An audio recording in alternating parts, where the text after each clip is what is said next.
Yeah. Eagles wear boxing. We don't have no. What the heck, man? Have no speaker.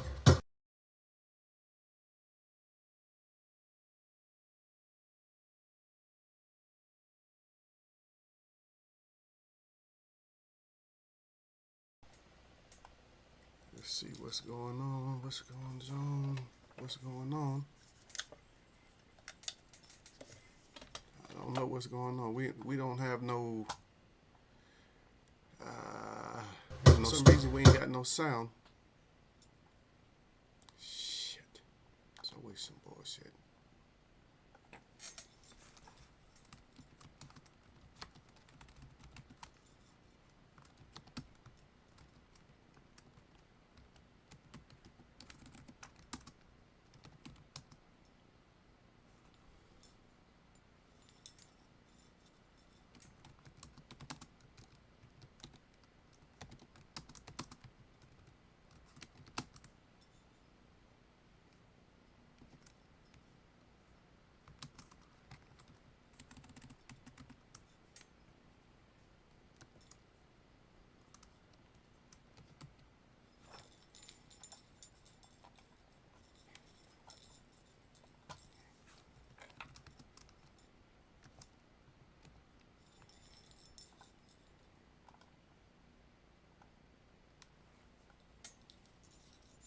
Yeah, I don't know what's going on. Let me see.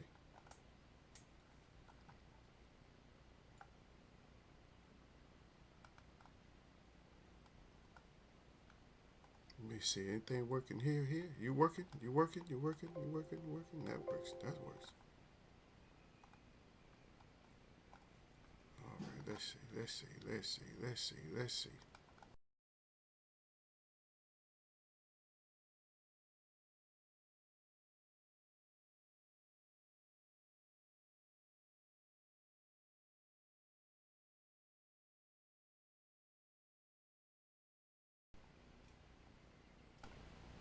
All right. Let's see. Let's see.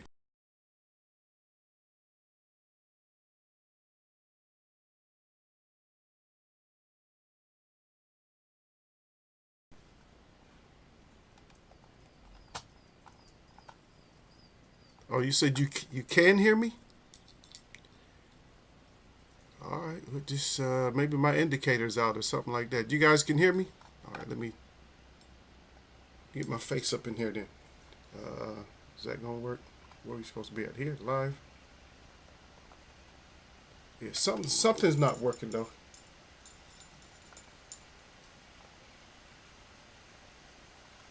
The screen is not changing. Let me see. Maybe it's all on my end. I don't know.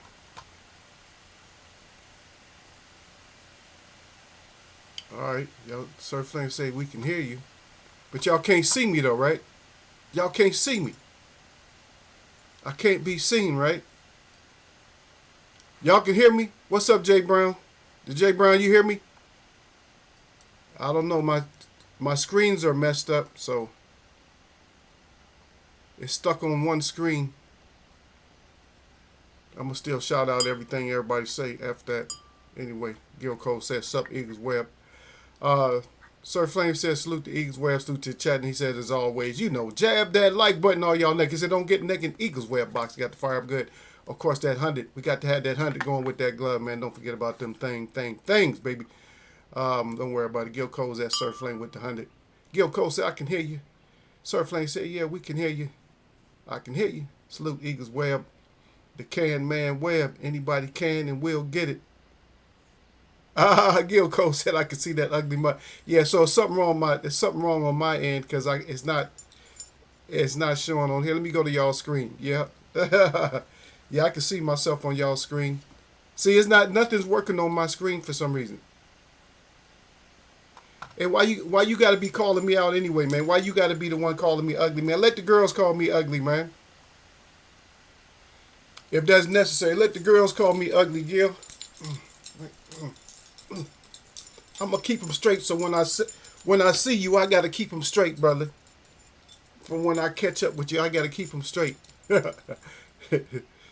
Oh, Gil Codes, yeah, it's not showing. Yeah, it's not. My screen is the one that's messing up, man. This app. Ever since I stopped paying, man. Ever since I stopped paying, it just, this thing is dogging the shit out of me. Anyway, let me get these salutes out to y'all. Jay Brown is at Sir Flame. Jay Brown's at Gil Codes. Yep. Gil Codes right back at Jay Brown with the honey hun. Jay Brown said, yes, I see you too. Yeah, I can see you. You, sorry. Oh, man. Yes, and you're not John Cena. Okay, thanks a lot. Thanks a lot, Sir Flame. Everybody jumping on. This is another Eagle jump on the Wednesday. Come on. I can't see that. He said I can see that ugly mug. Anyway, Sir Flame laughing. Sir Flame at Jay Brown. Yeah, thanks a lot, fellas. That's how family act, man. It's all good, though. It's all good. If that's the way y'all, that's the way y'all gonna treat Eagle. Cool. Cool. I ain't got no problem with it. We ain't got no problem with it. That's the way y'all gonna treat Eagle. That's why I always gotta double check. I gotta go and look and see what y'all seeing, and I gotta look. Then I gotta, check on my stuff too, just to make sure. Boxing. Was this June? We going into July, family.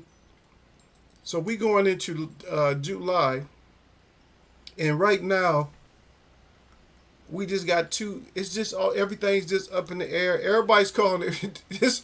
This shit that turned into a mess, man. This is definitely it's closer to entertainment than it is to boxing right now. Like sports entertainment. Boxing right now is closer to wrestling. And when I say wrestling, I don't mean like real. I mean like the wrestling. I'm talking about the WWE. I think that's what they still call it. Something like that. I'm definitely not jumping. I tore my Achilles.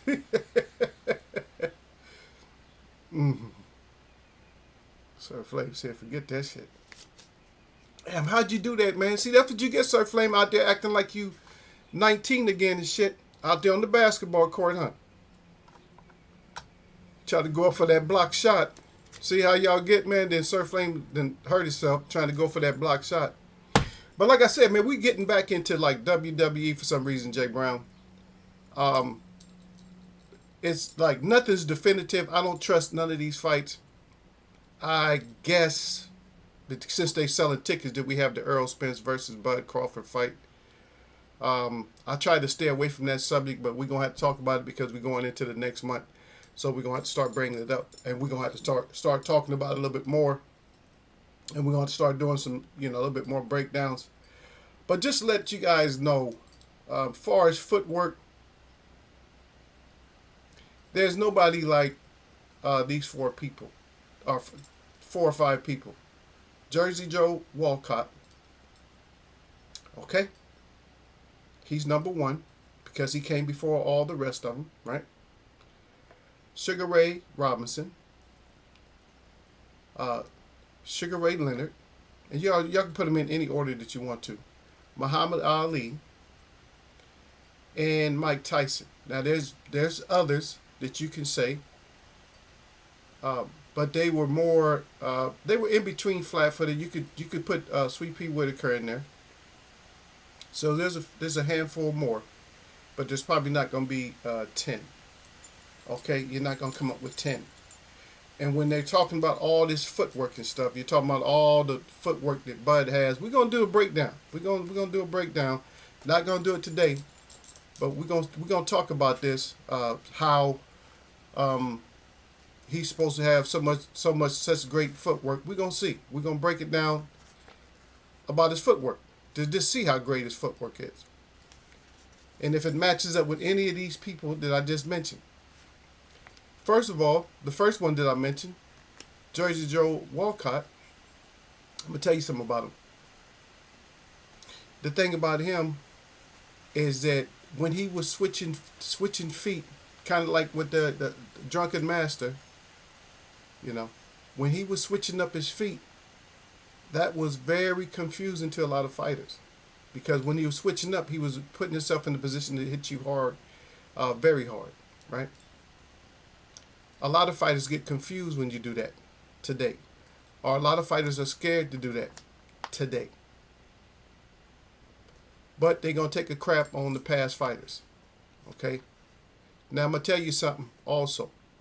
That we are in for a long run, a long, hard run, if some of these younger fighters don't get some of these older guys in their camp before why these older guys are still here.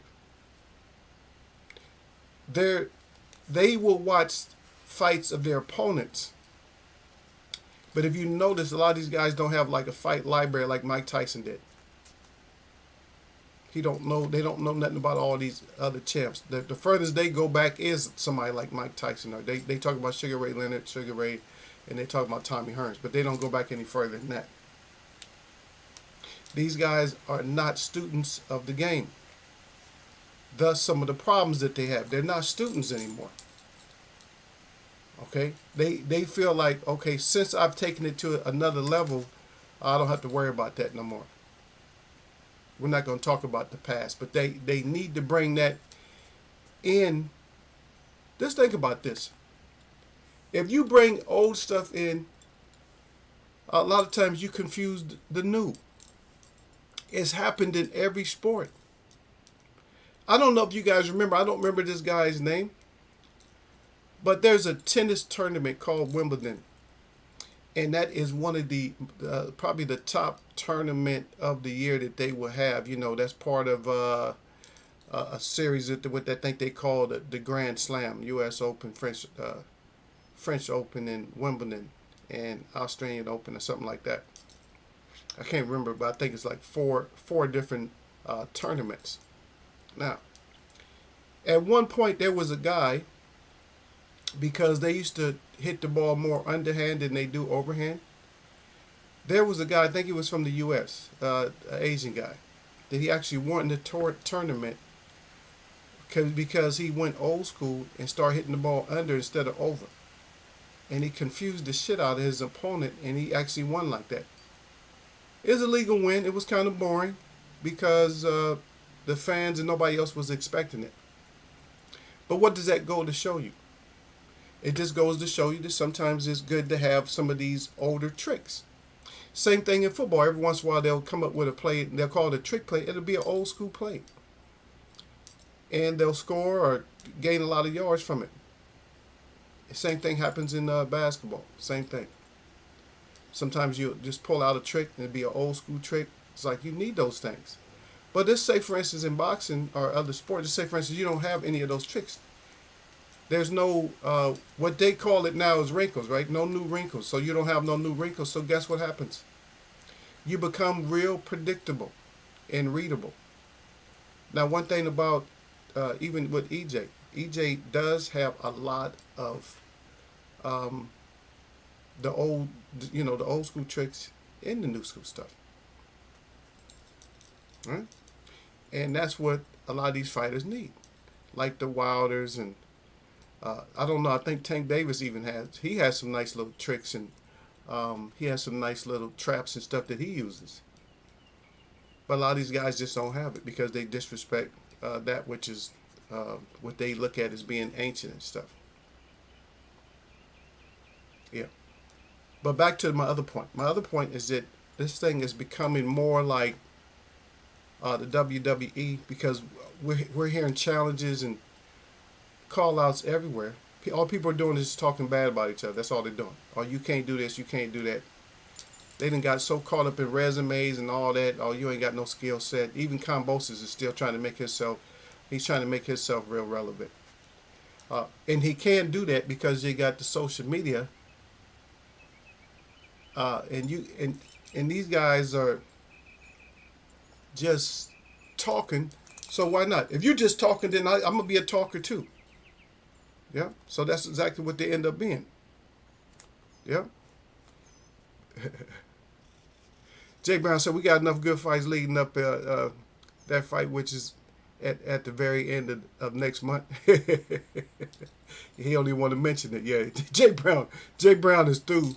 He's finished with all the talk, man. He's finished with all the Earl hate. Yeah, Yeah, we got to talk about this. How Bud is just going to destroy Earl. I haven't seen Bud destroy any of his past fighters. That Earl is the best fighter that he's ever fought, but he's just going to destroy him in one round. This fight's only going one round. Oh my goodness! On the Sir Flav said on the basketball court got past the defender. He said, "Oh, heard the pop," and that was all. That's all she wrote. Yep, I know it's basketball. That's when you do that shit. Basketball, man. You can't do what I do. Come on, Sir Flav. You can't do what I do, brother. I go out there and still shoot them. That's why I shoot threes. I haven't been out there for like about probably like 5 months now.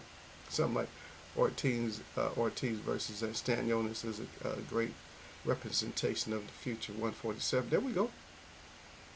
Yeah, Jay Brown said Wimbledon. Yeah, one of the four majors. Yeah, one of the four majors and stuff. But my point was that how that guy won hitting the ball underhanded. Even his serve, he was serving underhanded. He was just hitting the ball and it just barely like go over the net. So if you charge the net, what he was going to do, he was going to overhand. He'll overhand. So you come charging over, and then that's going to be an ace. And in tennis, one thing about an ace, it's very hard to hit an ace, man. You can practice that, but it's just because the tennis racket is so big, and you're not every pitch up when you pitch the ball up, everyone is not going to be just. I mean, it's hard to practice to pitch that ball up if you're right-handed, or whatever. Just to pitch it, and look at it, point, and then hit it, at the same velocity, with the same spin, and on the same part of the racket. That's more or less what it is, But that was my point. Is that people win stuff in an old school manner. The Philly Shell, which is that's just a name that they gave that, is not it's not something that's new, and you have people that still try to pull that one off. Even think about boxing, even having a jab, having a good, solid, educated jab. I mean, that's basics of boxing. So if you want to throw out everything that's old and throw out the jab too, just come out and just sling. Don't hold your hands like this no more. Don't even hold them like this. Why have your elbows in? Why be like this? Just come out like this and just start bombing. Just come out and just start, sledgehammering. Donkey Kong punches. Just come out and do that. Well, a lot of fighters do that, so windmilling and open like this. A lot of these guys, what you guys aren't seeing, that the skill set is completely different. No, it was an Asian guy, Gil Coles. He said, "You talking about John McEnroe?" No, it was an Asian guy. Let me see. I'll look at. Let me look. Just let me look real quick. Hold on.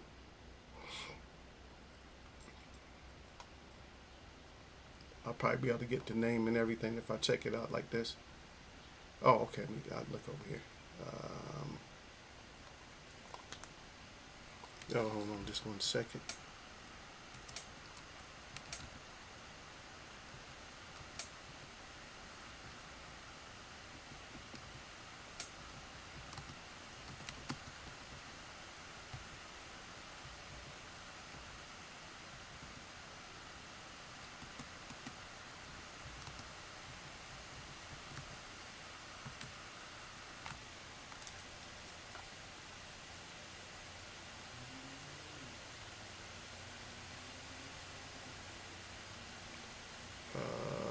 Now this one says Andy Murray, but I don't think it was Andy Murray,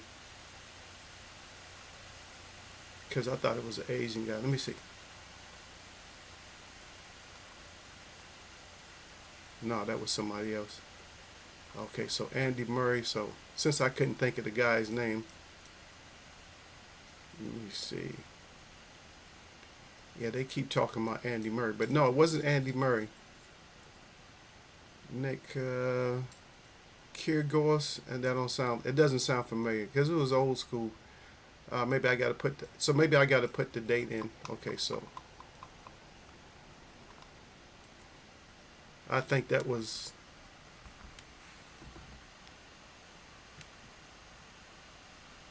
let's see. We'll check again because we're just trying to find out what it was.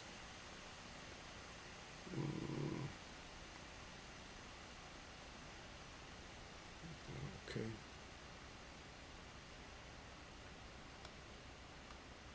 Okay, let's see. No, they keep talking about James Murray. It was not. It says James Duckworth, and then it says Murray, but it wasn't them.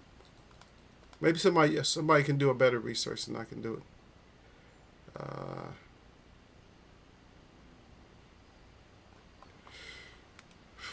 Okay, let me try one more thing, y'all. So I'll put well. Okay, so I'll put what?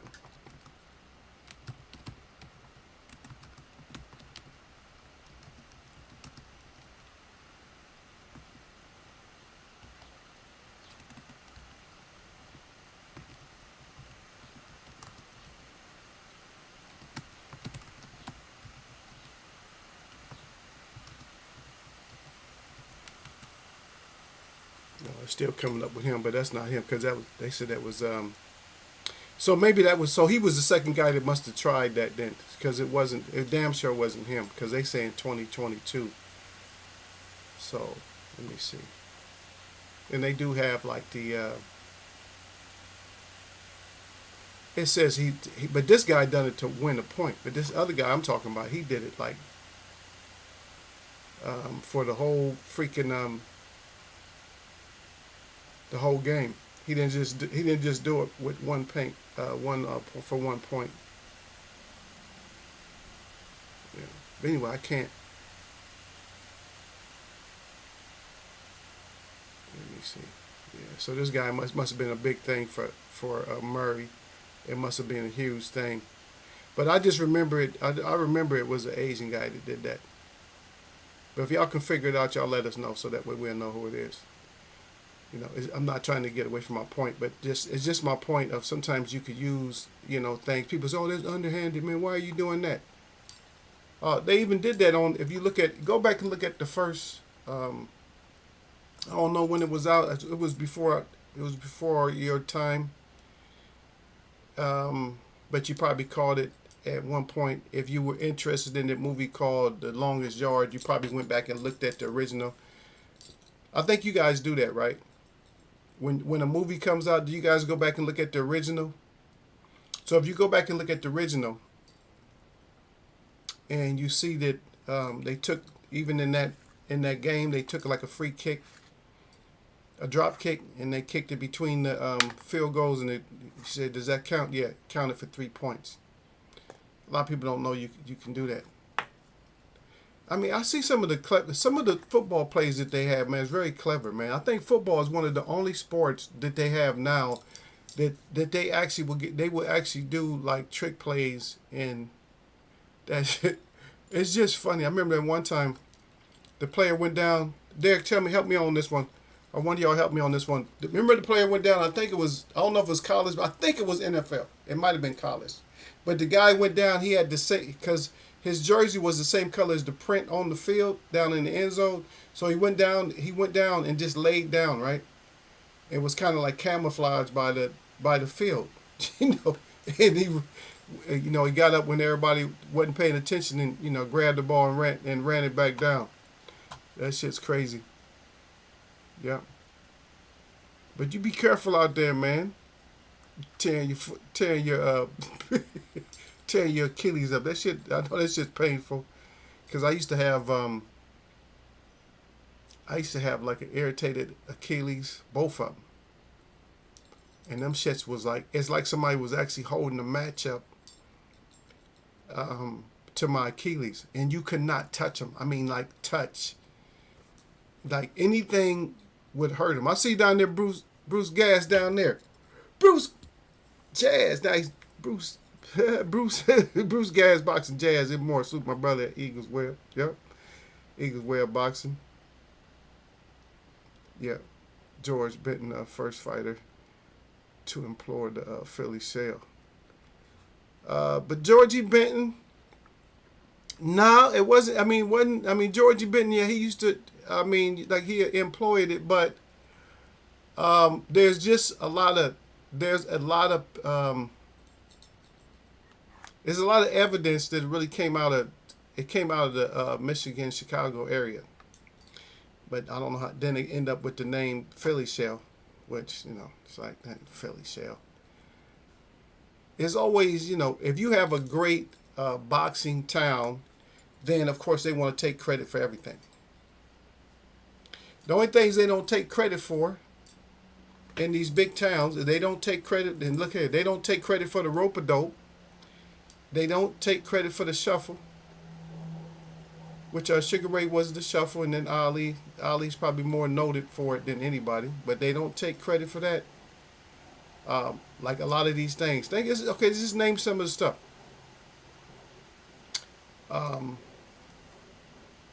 Bojack was known for more of his bolo type shots, right? Bolo punches. And where everybody else is like nice and traditional and straight like that, he was more for showboating and throwing like bolo punches. Let me see. Where he went, Jersey Joe. Okay, so Ali introduced like what he would call like that anchor punch. Anchor punch. He wasn't the one that invented the anchor punch, but he used stuff like that, the anchor punch. George Foreman actually used some kind of he used a whole lot of bolo shots. Where people might not look at them as being bolo shots, but he used a whole lot of shots that were more like hooks that would just numb your body because his arms were so long, and when he would bend them, he could come around to you, come around and hit you in the back, hit you in the liver, hit you in the ribs, but sometimes even hit you low. But that shit was just clubbing. It's like he was always trying to hit you, if you were trying to get into a better position, he would still like just club, take that one. Okay, Ernie Shavers, I would say I'm going to give that man credit for the overhand. He had probably one of the best in brain splitting overhands there is. And a lot of people give Joe Frazier the credit for the left hook, right? But a lot of fighters, took these things from one level and started elevating these things. Where you got a lot of guys that just want to hate and just don't want to learn. And then they wonder why they're getting beat up, or when they finally get exposed because somebody has so many what they call up-to-date boxing skills. I mean, a lot of people can fight, and I'm gonna tell you, I know Derek Bailey. I think you think Stevenson is gonna win against Tank. He's not gonna win. Because first of all, he gets too comfortable of fighting inside. He gets too comfortable at his mid range. He gets way too comfortable. He's gonna get hit. Even if he can outbox Tank, he's gonna get hit. That's the whole point. He's gonna be making Tank look bad for a little while, but he's gonna get cracked. That's the whole. So that's what I'm saying on that. Yeah. Bruce Gass, he said Archie Moore's daughter told me he invented the Philly shell and called it the turtle shell. Yeah. And that could very well be. But believe me, Archie got that from somebody too. But Archie used to do it. Yeah, Archie used to do it too. And with that, when Archie Moore did that, he actually had a great overhand too. Once coming out the shell, he had a great overhand too. Yeah, Gil Cole said Philly shell ain't from Philly. No, of course, no, it's not. Bruce Gass said that Gil Cole salute. Gil Cole's back at Bruce. Which is true. Because we could probably never like pinpoint the exact person who invented it. But we know that, I'm going to be honest with you, even Jack Johnson had a form of it. Okay? Even he had a form of it. Yeah, Jay Brown said, I got Shakur Stevenson in that matchup. There you go. We ain't gonna put that much on it, brother. Just be ready to cash at me, 5 bands. I mean, 5 tens. I said 5 bands. I would have, I like Shakur. I like his boxing style and stuff like that. I don't like him very much. Still, I'm still a little bit salted because of his little thing that he got into. Yeah, probably a little bit mad at Tank also. But hopefully these fighters get this shit together, man, and we get some fights, man, because we just ain't, nobody's, we get more conversation than anything. A lot of, a lot of talking and stuff like that. So Jamal Charlo, we supposed to be getting him fighting. Canelo, and yeah, I don't know. Because Canelo, if it's supposed to be in September, how far away is that? We got June, we got July, August, so 3 months. That's too long. That's too long of a time for him. He can pull out at any time. Yeah. Yeah, and I heard that Eddie Hearn's talking about Jake Paul versus Nate Diaz as a mismatch. But here's the thing with that. My understanding about that is, why is Jake Paul even being considered as a boxer? He needs to go through the same step that boxers go through. I got total disrespect for him now, because he needs to be going through the same thing that the rest of these fighters. I don't know what all of a sudden what made him feel like, oh, I'm a boxer now. He's playing boxing. They need to throw his ass in there with somebody. He can go in there with Badu Jack or something. They need to throw it. Let him fight. Be bold. He's or Better Biev or something. He got to fight somebody.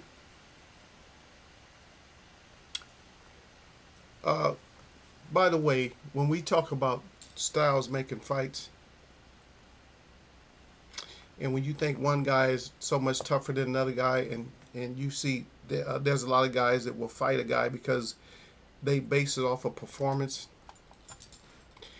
Does anybody remember the Devin Alexander fight against Maidana? How did that fight go, in anybody's estimation? Gil Coast said Philly always trying to steal something. Yeah, Philly, bunch of damn thieves up in Philly. Oh yeah, Philly. Well, I'm gonna tell you one thing about Philly is Philly did have they do have tough fighters. I mean, but I don't know. They kind of fed us that shit too, Gil. They fed us that shit for a long time, brother. They fed us that, oh yeah, ain't nothing like fighting in a Philly gym. I don't think it's nothing like fighting in any gym if you're in there fighting. You had some hard-nosed dudes now. I don't think a Philly gym is any tougher than a Maryland gym. Or a Boston gym or whatever. It's just not, I mean, you can have a couple of characters in any gym, and and that will, and they could be some tough characters and stuff. Bruce Gass, which city or which state has the most has the most successful boxers ever? Anybody? The most successful state for boxers. Oh yeah, you can look it up. I don't care. You can look it up.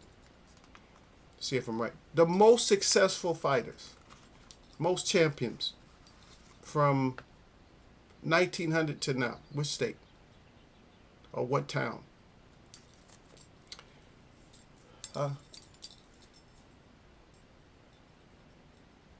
Probably is going to be like a town. We got a few champs out of Florida. We have like about 5 champs, right? Texas, we have about how many champs out of Texas? We got about 10 champs probably out of Texas. California probably got like about 10 champs out of California or more. Arizona, probably four or 5 champs. New Mexico, probably 4 or 5 champs. Georgia, probably 3 champs. Philly, how many? Bruce, see, and that's what it is. He said I have to say PA. Yeah. But Jay Brown said it didn't come from the Midwest. If it did, then Dale Williams wouldn't have been an internal part of showing that Mayweather defensive technique when Floyd Sr. Came to Philly. Yeah, that can be like an argument though, Jay Brown. I'm telling you, that's going to be an argument there, right there, brother.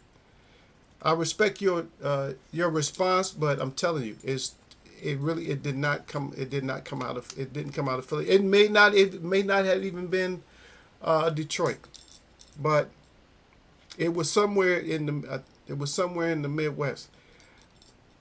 I, if we look back, oh, by the way, on my other computer, I think I found this. I'm gonna give you guys something that's very special.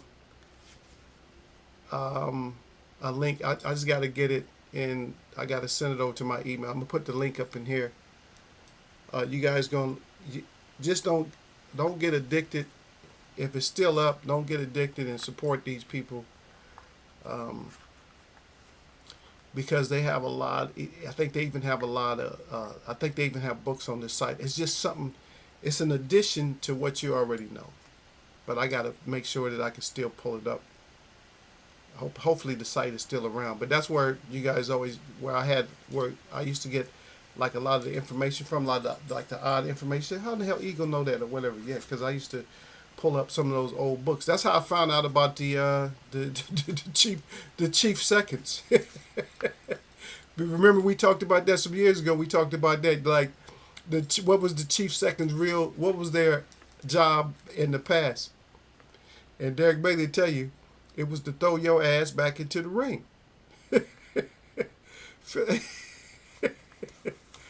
Yeah, but Bruce said he had to say Philly. Okay, I'm gonna look it up too though. Yeah, he said PA. He said Philly. Gil Cole said Philly cheesesteak probably ain't from from Philly too. He said Midwest. And you know what? And that's another good point too though. That Gil Cole's bringing that up. That I even heard that there's places. Shit, I could make a heck of a Philly cheesesteak. I mean, come on. Everybody in Philly don't make the best Philly cheesesteak. I don't eat that shit, but I'm just saying. Just think about it. If you got the best place for the cheese, say for instance you guys have your own farm and you have your own processing place, whatever. You make the best cheese. You get the best cheese. That's all what it really is. The best cheese, a nice tender cut of meat, that's nice and thinly sliced. You know what I mean?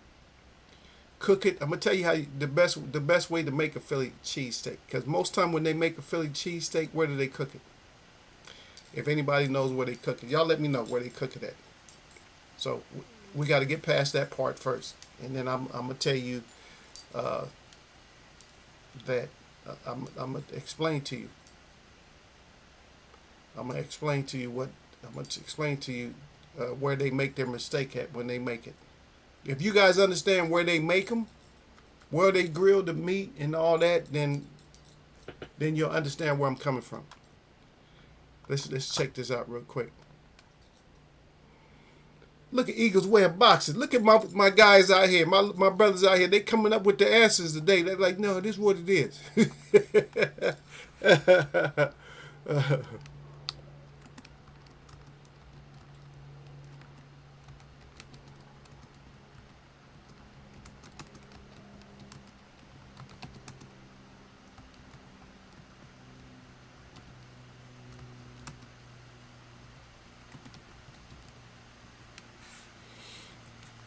And also, this is another thing what I want to tell you.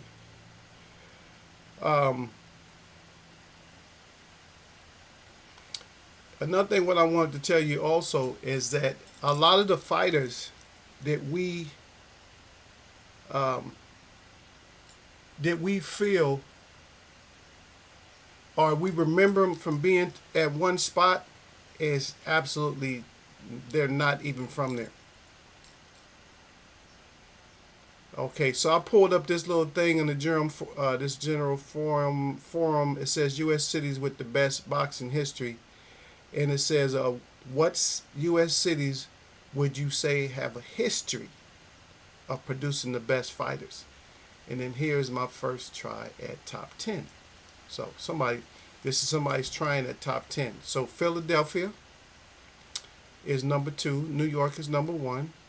LA is number 3, then Detroit, Chicago, Boston, Baltimore, Cleveland, San Francisco, and Cincinnati.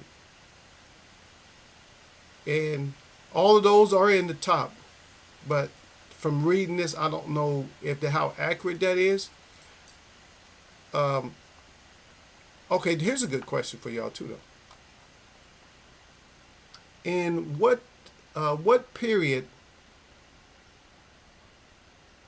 And this is, you guys can just guess this one. I know you don't have to go look it up, but I think we went over this before. What period? Just give me a 10-year window. What period did San Francisco have the most uh, boxing champs? In what era? Like 1920s, 1800s? When?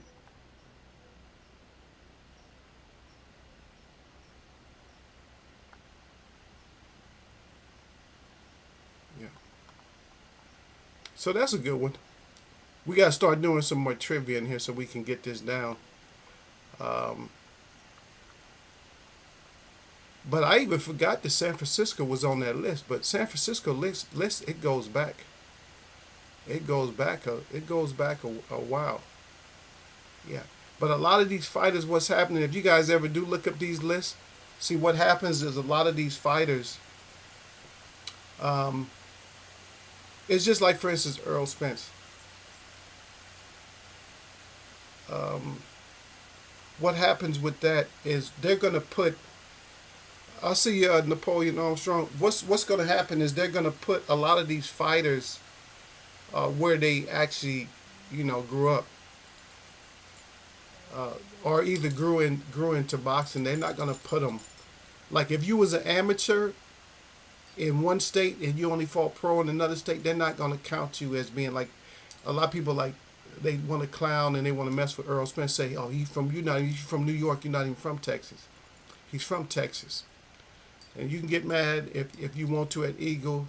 Give me a thumbs down or whatever you want to say. He's from Texas. His boxing career is Texas. Birthplace don't mean that from. People get so hurt. Oh, you're not even from there. Yes, I am. Shit, you could be born in Germany, and then you're not even a year old and fly over to the States, and wherever you're at in the States, that's where you're from. Nobody asked where you was born. That's the whole, being born and being from somewhere is completely different. You know what I mean? Yep. But Gil goes with all kinds of clowning. Gil goes, what? Let me cut. I see you, Lotta D. Salute to Lotta D. But let me get to Gil for just a second. Hey, Gil. So what did Philly? Lotta D in here now. She's not gonna like what you're saying. So Gil goes. So what did Philly invent? What did Philly invent? Gil Cole's going all in on Philly today. He said, no, Philly didn't. They didn't create the Philly shell. He said Philly cheesesteak probably ain't from Philly too. And then Jay Brown said Midwest, and then Gil Cole said Philly greatest athlete is Rocky Balboa. No, I give him at least, I give him Joe Frazier, and I give him, and don't say Joe Frazier's not from Philly because he's from Philly. His boxing career is Philly, and Larry Holmes. Jay Brown and Gil Cole's favorite team name. He said me Luda Steel. So he said you would know. Oh wow. Gil Coles, your favorite team is Luton Steel? Gil Coles said, Jay Brown cried laughing, yeah. And then Napoleon Armstrong said salute. He got the peace sign up real good. Gil Coles said at Napoleon Armstrong 100, brother. Napoleon right back at Gil Coles at Jay Brown. He said, what's good? Lotta D said Cynthia. She said Napoleon Armstrong, yep. And Napoleon right back at her. Hey, at Lotta D. Lotta D at Jay Brown, all rise. Lotta D at Gil Coles with the hearts up good. Lotta D at Surf Flame, yep. Jay Brown's at Lotta D, salute Queen. Gil Coles at Eagles Web, I have a great disdain for the Philly Eagles. Philadelphia Eagles, yeah. But hey, you guys didn't get it that time where I told you that I was winning. I was going to win either way during the Super Bowl. Y'all didn't understand how I was going to win. So I was going to win because my name's Eagle. So it didn't matter if the Eagles won. I wasn't going to start wearing green and white, no. But but I still would have got the dub. But KC won, so I got to wear my jersey, my shirt, 2 years out of the last 3 years. But Lotta D said Bruce, yeah. Gil Cole's got that disdain for Philly. Anybody in here from Philly? Don't be from Philly today, because Gil Cole said y'all ain't invent nothing but Rocky Balboa. Lala D said, Bruce, yeah, okay. Gil Cole said, hey, Lala. Lala D said, I'll be back, still working. And then Jay Brown is at Napoleon Armstrong salute. He got this salute up real good, yeah. Y'all, Gil Cole, you just completely wrong today, brother. You just completely wrong, man. I'm gonna leave you alone today. Gil Cole's is on one today, but he ain't playing. He ain't playing with Philly today. So don't mess with Gil Cole's today, y'all, because he ain't messing with Philly. Yep.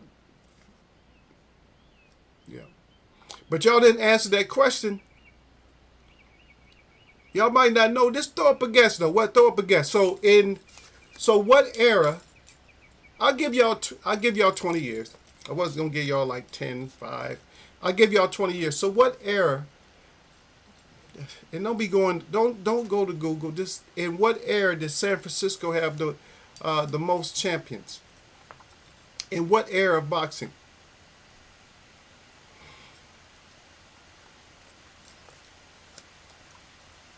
Yeah.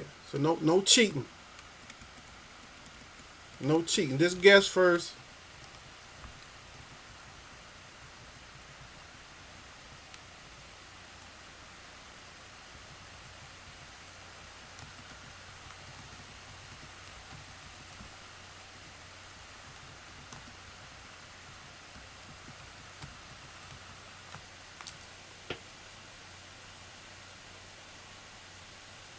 Yeah.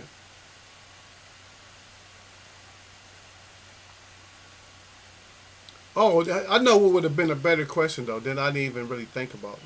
Because remember, we just talked about discounting fighters from where they were, where they were actually born at, because that's usually what you, that's usually where you got to get them at. Okay, that you usually have to.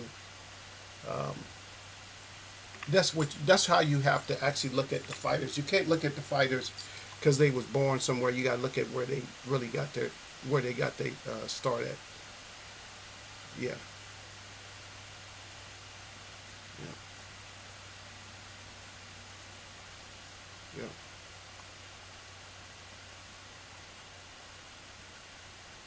But that's a good one to have. I'm gonna look up this thing. I think it's called cyber. I think it's called cyber boxing, but I'm not 100% sure. But once I get the link, I'm gonna give it to you guys, so you guys can go there. You guys can get a little bit. You guys can get a little bit more information. Yeah. Jay Brown at Napoleon Armstrong salute. I already got that in the Jay Brown at Gil Cole. You really gonna hate us after we whoop y'all's ass in week 2. Oh shit! Get him, Jay Brown. Gil Cole said the 50s. A little bit earlier. A little bit earlier. There we go. So around that ish, before around that ish, like there before war time, a little bit before the wars and stuff like that. Now another question, which I was going to ask. So what would have been a better question is, where did most the boxers from San Francisco, where did most of them come from? Did they migrate, or where? I mean, it's not okay. So I'll put it this way: so it's not necessarily a country per se. Well, where did most of their best? Where did their best fighters come from? So that would probably be like that'd be a good question. Like we got to start getting back to that because we haven't done Eagles Web for a while, and we just and Derek right now is champ by default. We're gonna have to dethrone his ass somehow, Gil. We're gonna have to get we're gonna have to get his ass up out the, from being champ, because he can't be champ. He down there with me and champ and champ Ross. I mean, this week. So I got to put up some numbers. I got to get some numbers up this week, y'all. Yeah. Gil Cole say East Coast. No, brother. No, no, no, no, no. Not the East Coast. Not the East Coast. Not the East Coast, because we went over it before. We went over it before, but I didn't. When we went over it, I wasn't like asking questions about where they were from and stuff like that. It just dawned on me, where a lot of them was from. That's what I'm saying. It just dawned on me. I said, wait a minute, all these fighters came from, X. They came from X land. And the reason we came up with that, because remember we did, at one point we did, great, I think we did lightweights or something like that. And we did, I think we might have did flyweights, and then we did past welterweights, and I think we did middleweights. And we also did, I think we did heavyweights too. And so that's why, and then not necessarily coincidentally, but I just remember, I said, hey, wait a minute. All these fighters were from, a certain area. So I got to research both of those myself. As far as I'm gonna have to research the Asian guy. That's still pissing me off right there. It's how I don't understand, how I don't have this answer to this one, because I remember this guy. Because he was making everybody mad. Everybody was getting so mad that he was winning that match, underhanded.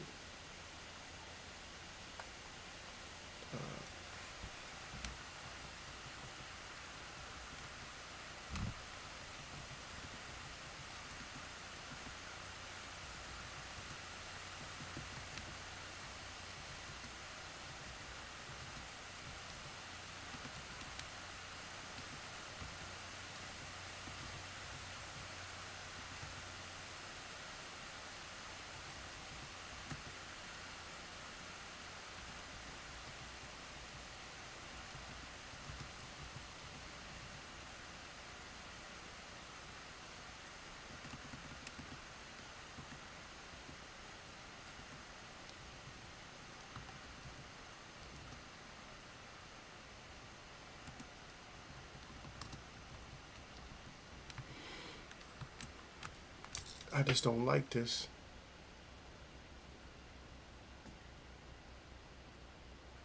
I just don't like that I cannot. Okay, I know what it is.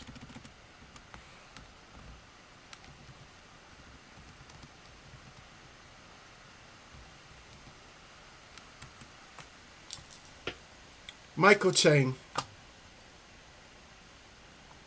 Now I finally got it. Let me see if anybody had got that. So yeah, the answer to that question was Michael Chang. It was a long, long time ago, y'all. That's why. So Michael Chang, it says it was in 1989. 17-year-old American Michael Chang, and he beat Ivan Lendl. Yep. So Lendl. So y'all can look at this. So that's what it was. Let me see if I can. Shit, y'all already know, man. Hey, took that damn long time to pull it up. So this is not.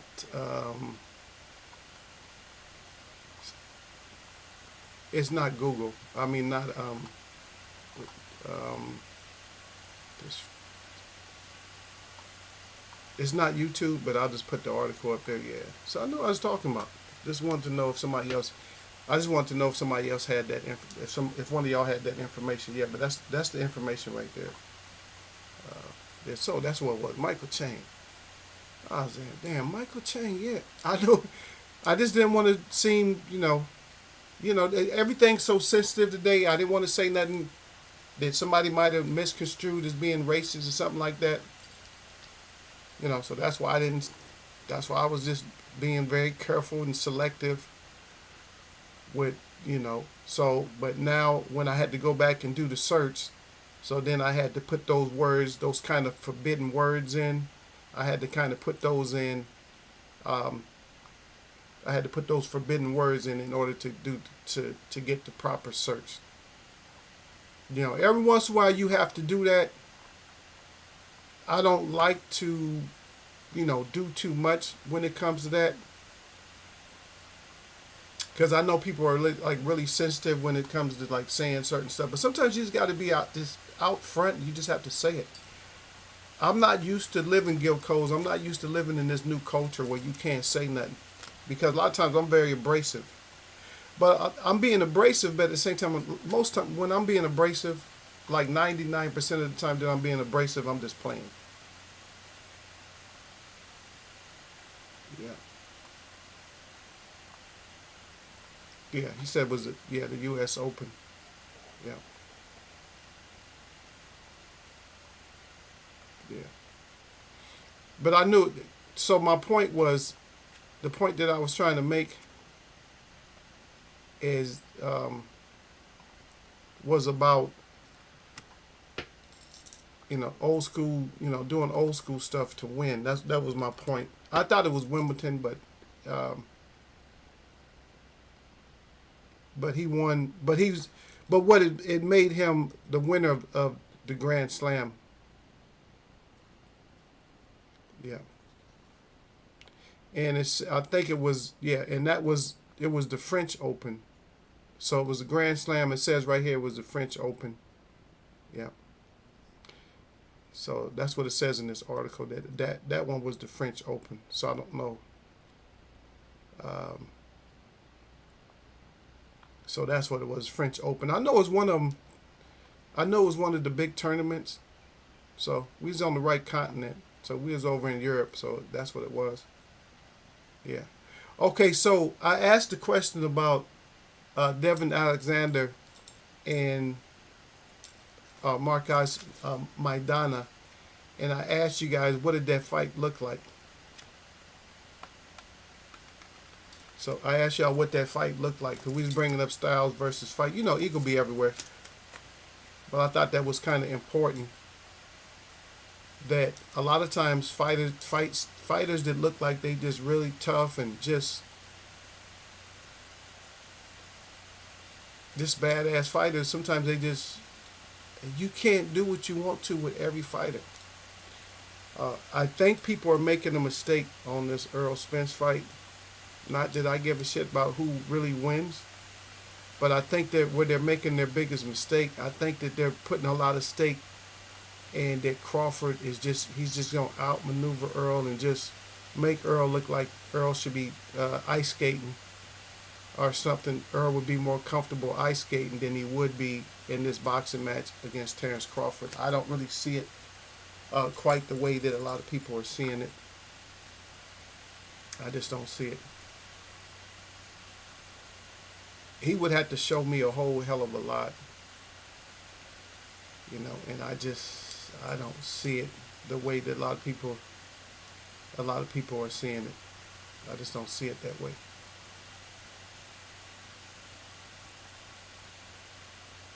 And but that's one thing we got we're getting time is that time is winding down, y'all. So we gonna get there. So put up a one if you guys think we're gonna get the Charlo versus Canelo fight. Put up a one. And I'm not exhaling just because I don't think we're gonna get the fight. I'm just exhaling. So don't take it one way or another.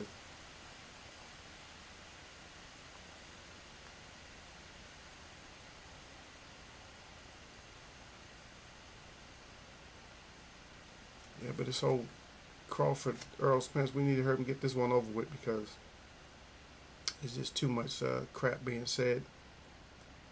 Also, I don't know if you guys heard it or not. I haven't heard it, but how's that Andy Ruiz versus Wilder going? If anybody got any updates on that?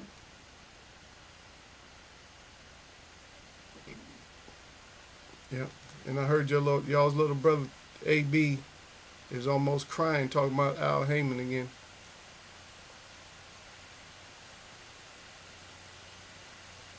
Yeah, I guess AB is really feeling like he's deserving of so much more money. Yeah, and it looks like that Joshua Franco is in retired. So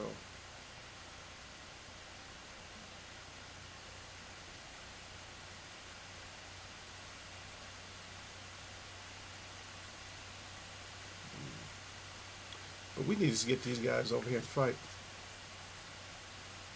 Yeah, we need to get these guys. Yeah, we need to get these guys over there to fight. That's it.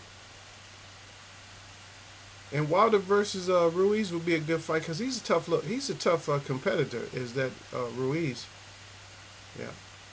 And here we got another thing that came up too. Is I forgot, but I just browsed back through there. Is now Conor McGregor wants to cash in again. I thought he had enough money. Then he just sold his liquor company and all that. He made a lot of money with Floyd Mayweather. And yes, he needs some more money because that charge that alleged charge is a true charge. But he's talking about fighting Errol Spence. Errol Spence will body him. He will body him. Yeah. Yeah. But Earl Spence, make sure that Bomac or whoever's in there with Terrence Crawford don't be messing with his gloves during the fight. Oh no, I didn't forget, y'all. Y'all be thinking that I forgot. I didn't forget that his gloves are completely split open, and they kept messing with his gloves in between the fight. I don't know if somebody got a razor in their hand or not. I don't know. But anyway, I'm just saying. Watch their ass. I'm not even making up an accusation like they cheat. I'm just saying. Yeah. But I guess Tim Bradley also got put in check by Jared Anderson. I guess he's just always getting checked to say he's horrible as a commentator.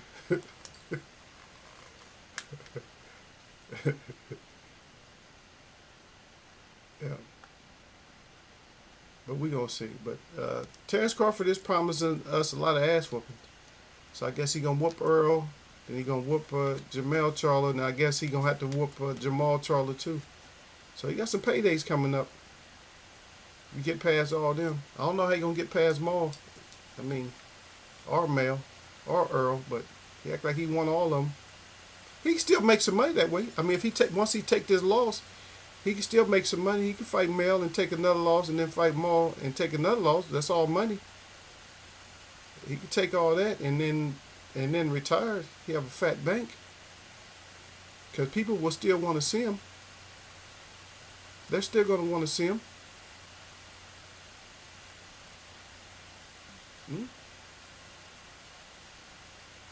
So we'll see how that work out.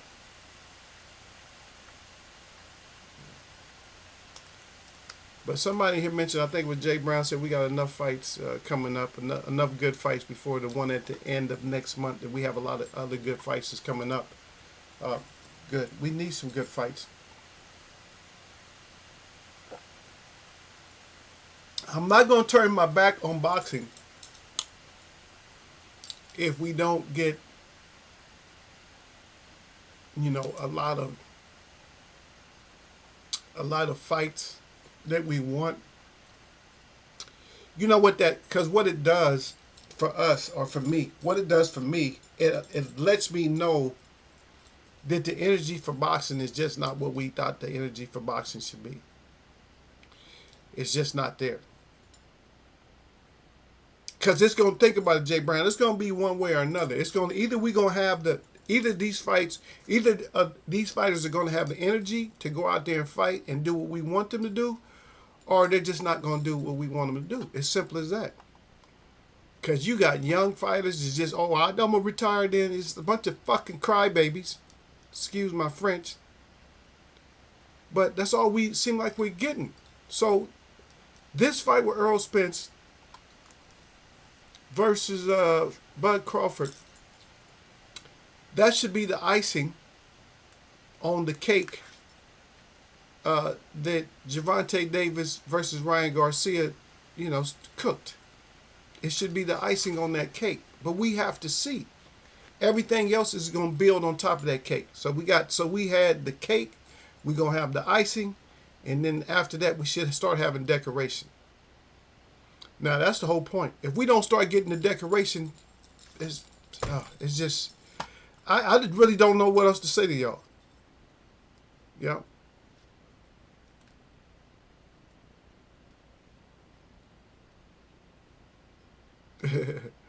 I keep telling them this ain't the Victor Postal Bud Crawford.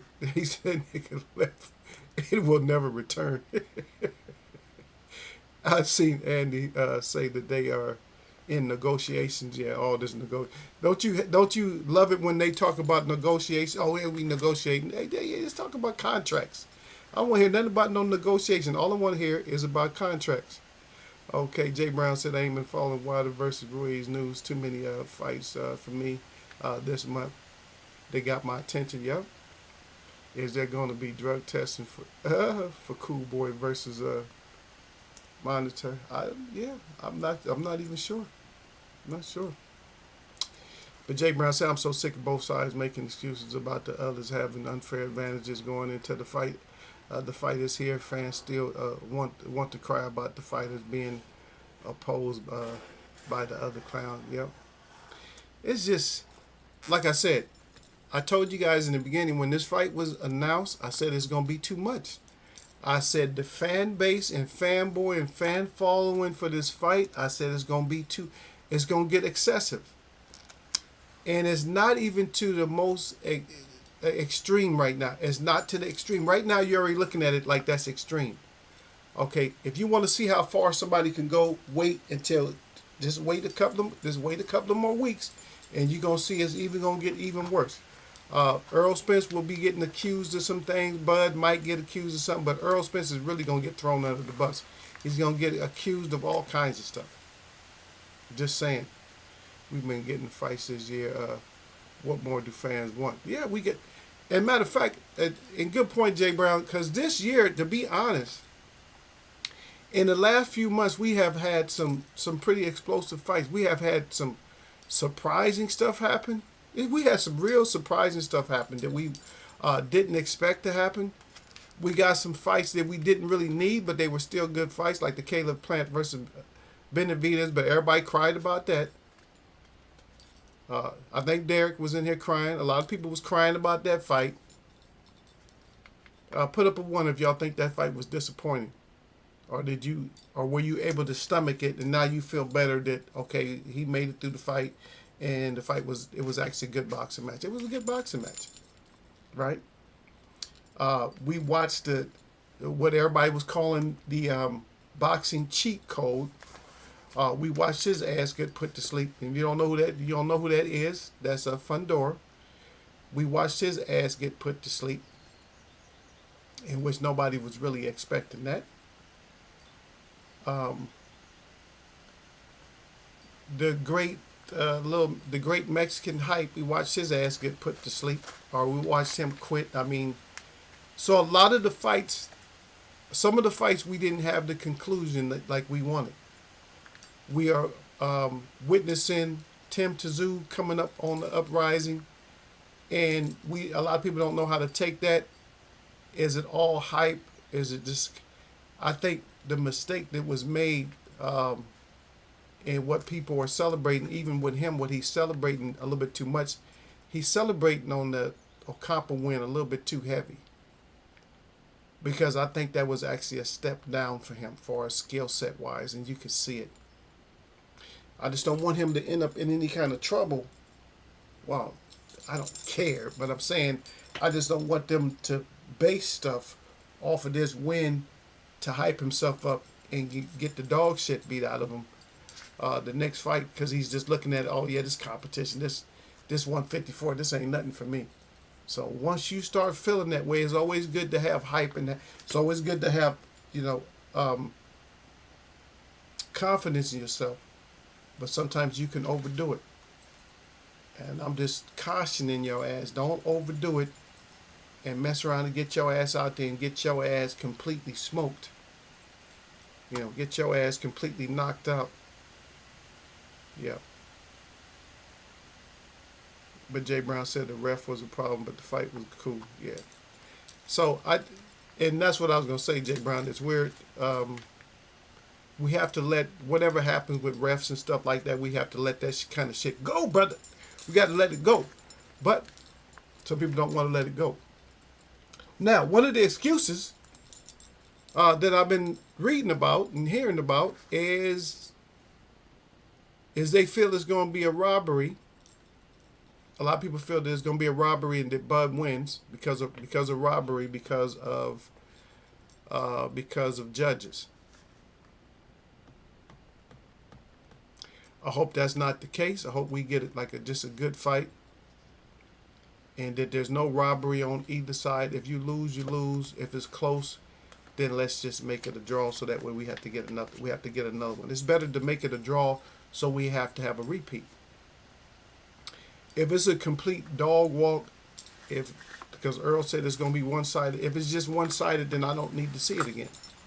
If it's one-sided, I don't need to see it again. There's no need of rematching if it's one-sided. Because if it's one-sided, that means somebody got...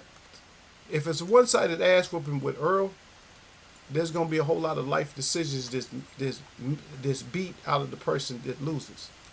So I don't need to see two of those. It's like, I'm good. I don't need to see two. We've had histories of fights where guys fought, 2-3 times where it was just too much taken out of the guy. So we've seen that. Yeah.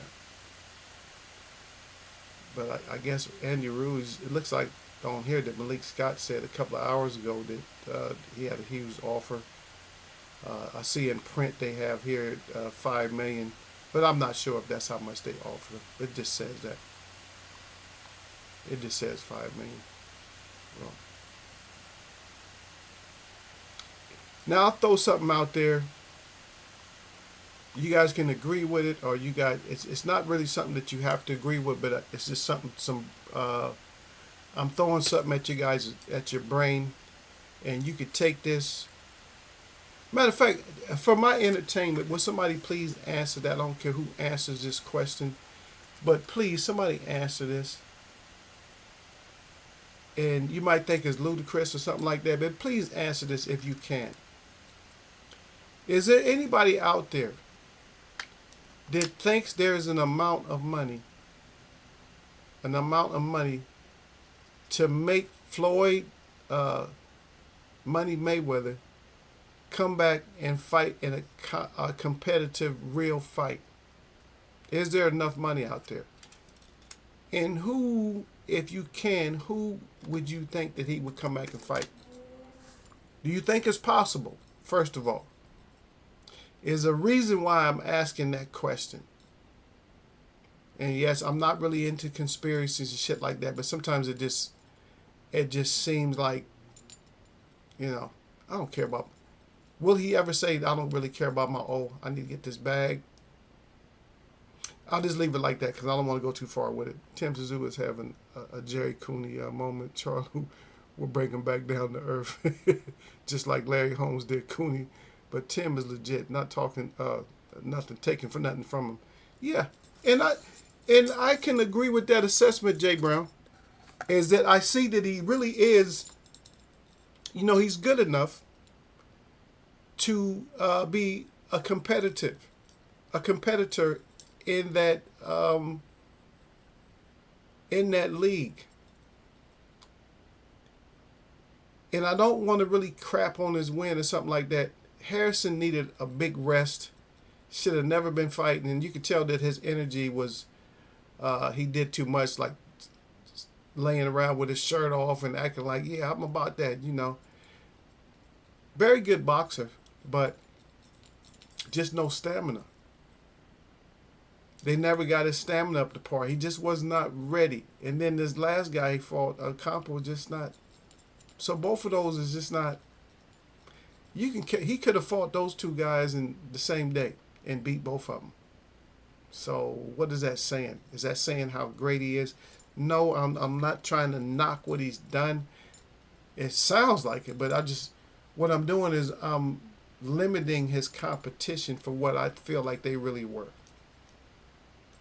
And so don't get angry, don't get mad at Eagle. You don't know shit about boxing. I know I don't. I know I don't know shit about boxing. That's why I got you guys here. What the hell? Huh? What the hell? Haven't I been saying that? If y'all don't get it, y'all just don't get it. Damn, Jake Brown, tell him. Eagle don't know, but he trying. I'm trying to know.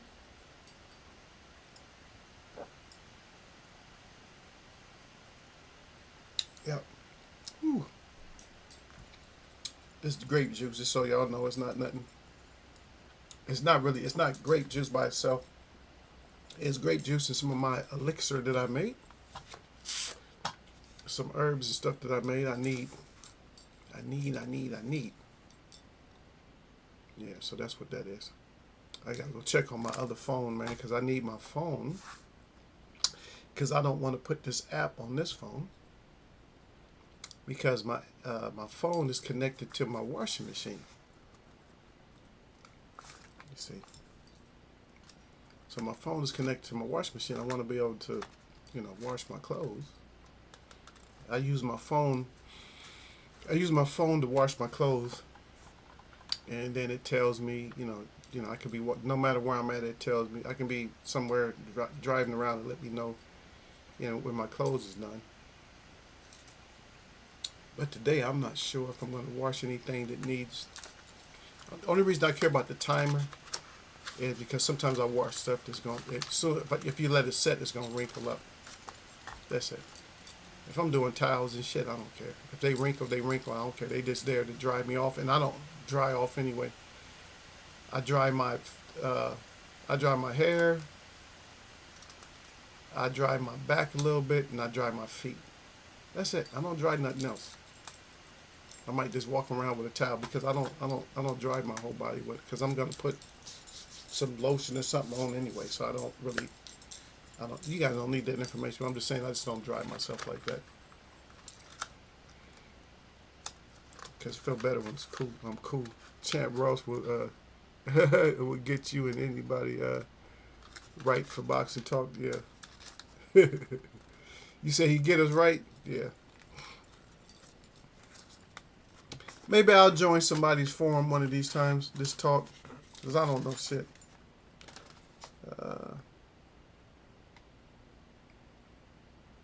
But my whole thing was for, I'm more for like the, beginning friends and people that want to talk like boxing itself, not necessarily who fights who and do shit like that. Because I like the science part of it myself. Like that's why I was talking about the people. That's why I was talking about all these boxers with the footwork. You see, nobody fought with me. Nobody argued with me about these guys that actually have good footwork. Nobody argued with me about that. Different type of footwork. Now, I would say that, as far as Stevenson is concerned, I would say that his styling is kind of like Sweet Pea Whitaker's, in that he stays at a good punching range and shit. But unlike Sweet Pea, I think he stays at a punching range like a little bit too much. Sweet Pea would get in and get out too, though. Like he'll step in and be nice and close to you and body shot the shit out you, but he'd get up out of there. I think Stevenson feels like I can punch with any of y'all. I feel like he'll just stay in there a little bit too long. So that's my one point.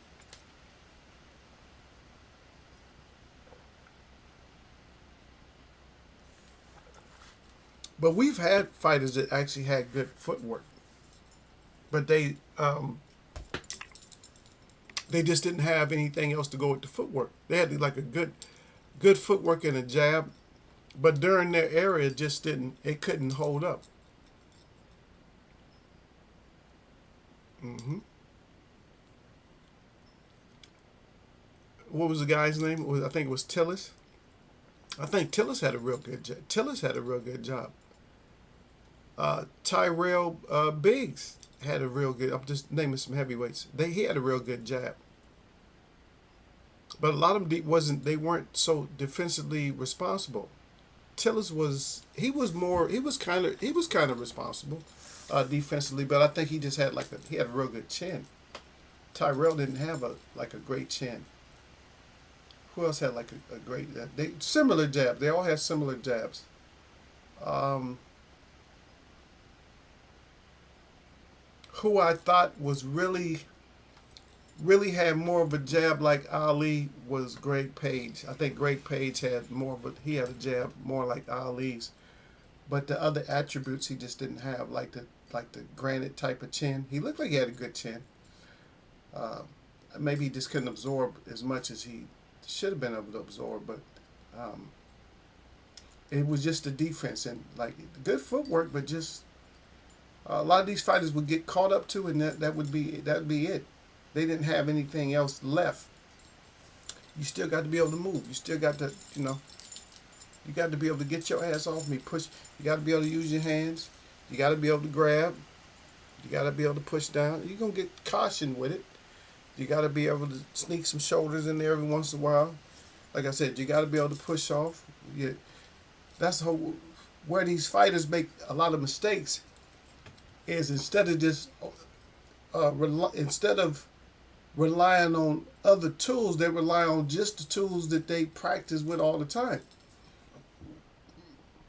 So every once in a while you might have to put a guy in the damn headlock. But these guys, they won't practice all the footwork. They're worried about footwork. They want to be clean. I'm telling you, don't do that shit. Sometimes you might have to elbow somebody or push them. Matter of fact, one of the best pushers in boxing was George Foreman. But when he fought Holyfield, he didn't even utilize his push as well as he should have against Holyfield. To be honest, George Foreman might have even got a knockout against Holyfield if he would have used his push like he would use when he was younger. I'm just telling you, because Holyfield was one of those type that wanted to taste your power. Like, go ahead and hit me, and that's the wrong person to like taste the clean shot from was George Foreman. That's just my opinion. But y'all can say what you want to. If y'all argue, then y'all can argue with me. Yeah. What happened? I could have swore Derek Bailey was in here. What was he in there or no?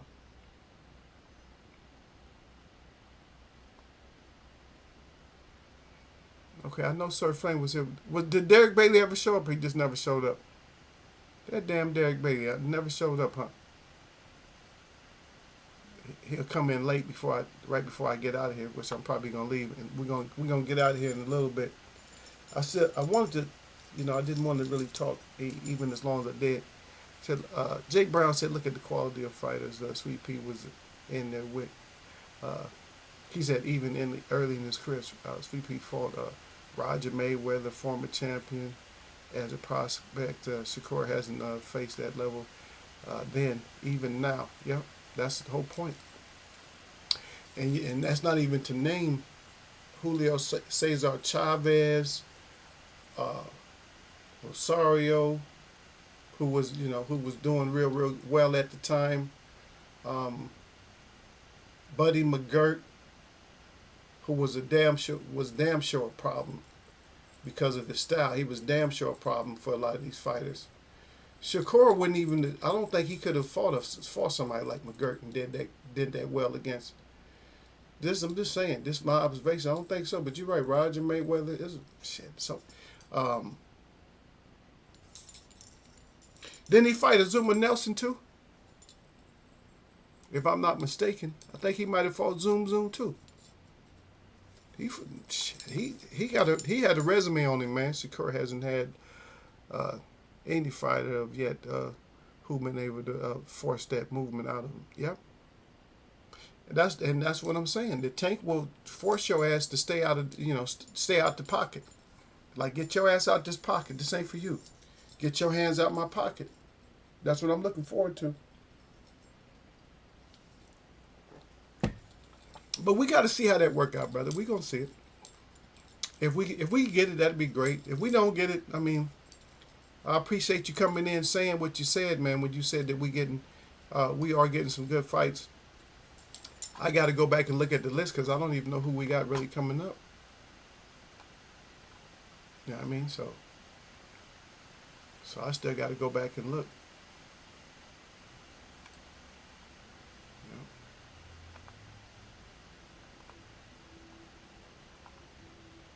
Because I know I got probably Sunday. It's probably when I got the list. Let's go over that just a second.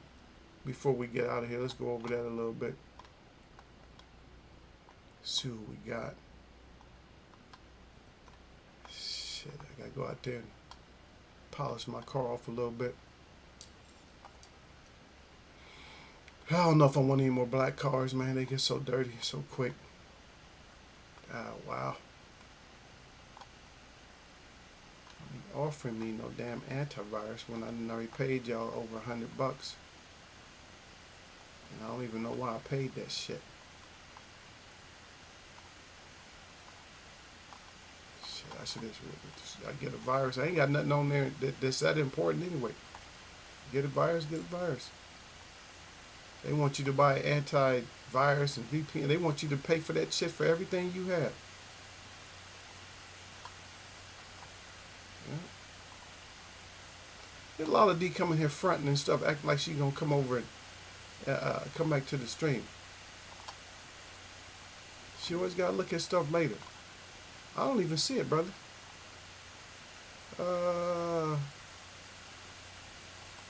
So we're past 16, right?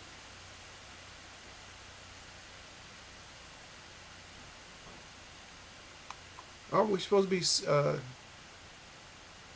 We supposed to be week 17 or week 16? What is it? Okay, Saturday. Okay, Saturday.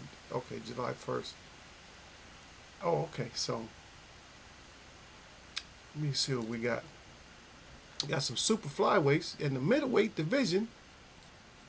Vincenzo Gutierrez, Italian, versus who? Esquiva Falcao. What is that? Is he Cuban? Yep. Espinosa, Julio Alamos. Who else we got? I'm trying to look at the welterweights. Okay, so these I had to be watching on these. Savannah Marshall's fighting again. I know y'all probably got her. But y'all got her by knockout? I don't know. Zach Chile. Let me see. Middleweights. Okay. Mark Jeffers. I don't know. That'll probably go the distance. Natasha Jonas. Candy Wyatt. Okay. We'll see how that go. Darlene Smith. Sam Maxwell. That's welterweight. We'll see how that go. Pat McCormack against Tony Dixon. That's another one at the middleweight. And that's they trying to pad Pat McCormack's. They trying to pad his record. Putting him in, hoping he can get the knockout. Hopi Price, James Beach, Louis Sylvester. That was featherweight. Adam Cope at lightweights. Alberto Milan versus Diego Alberto Ruiz, and that's those little guys. You guys know that. Then we got Anderson coming right back up, 14 KOs against Charles Martin. And Charles Martin does have a lot of knockouts too. So, but I think Jared is gonna put them things on him.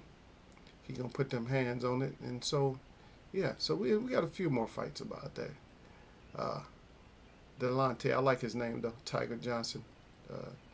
Delonte Jonathan Montreal. Yep, we're gonna see. 15-1. So that's junior watch. That's 140. So that 140, 147 still has a lot of fighters, a lot of players. We're gonna have to get We got to get used to the new landscape in 140 and 147. Got to get used to the new landscape. Look out for the super welterweights, because we need it's gonna have to be a whole new bunch there. It's going to we need a whole new bunch there because we lost a lot of fighters at that weight class. Okay. Jay Brown also, he says a lot of good women's fights this month. Sonny Edwards versus Bam Rodriguez, Staniones Ortiz, Andaway versus Fulton. Yeah, and that's like the Tuesday before, huh? So they fight when? They fight on like the 22nd, 24th or something like that. Yeah. Jay Brown also said there's an app called Boxing Showtimes that will give you all the upcoming fights. Okay, I got to check that out. Good looking on that. But anyway, hopefully we'll I got to look at my schedule. It's right here. Let me see. See where I'm going. Where you going, Eagle? It looks like we're good. Yeah, it looks like we're good.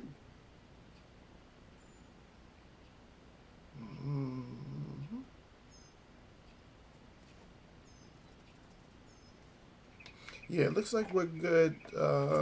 Looks like we're good Friday. Looks like we're good Friday, so we'll do Friday wrap. So I just have to look at my schedule and stuff, But looks like we're good then. Hopefully we get like Jay Brown said, we got good fights coming up. So hopefully when we watch them, they'll be actually like actual good fights. Yeah. So the show times, boxing show times. Yeah. So let me put that down in case I forget. We write that down because I got so much other stuff I got to concentrate on. I got to go pick up my phone. A lot of other crap I got to do. But anyway, my shout out to all the real people that I see, and my shout out to all y'all that mess with me. Y'all know what it is. Eagles Way of Boxing, man. No matter what the day is, man, it's nothing but blessings, baby. That's how we do. No ill wills and nothing like that from Eagles. If you want that, y'all got to go talk to somebody else, because that's not what Eagles about. Yep. Ain't about no ill wills for nobody. Just all do what's right. And thank the rest of y'all that came in. Y'all didn't say nothing, but thanks for coming by.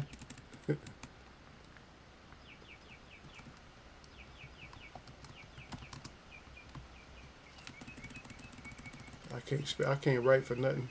Yeah.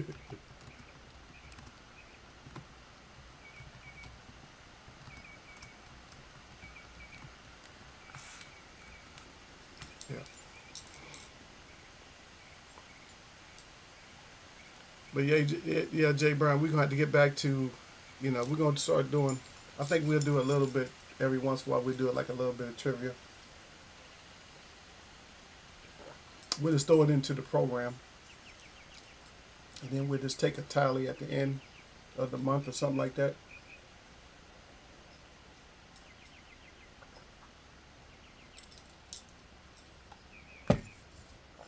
Mm-mm. I know this thing is not even changing for me, so